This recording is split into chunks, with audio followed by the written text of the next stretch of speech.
Hey guys, today I'm going to tell you how to fix your email address cannot be removed. Go to iMessage and FaceTime settings.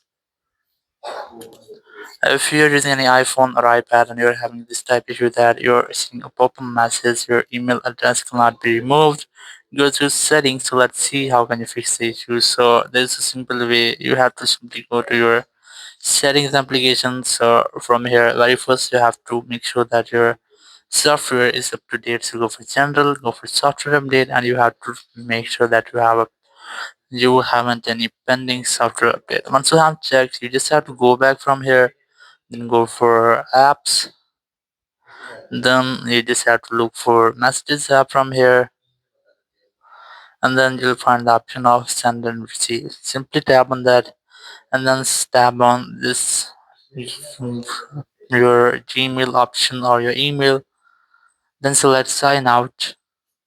Once you have signed out, you have to re-sign in, or you can change your Gmail if you want. So you can easily sign in from here, or you can create a new Apple account, or you can add a new Gmail from here if you want to add.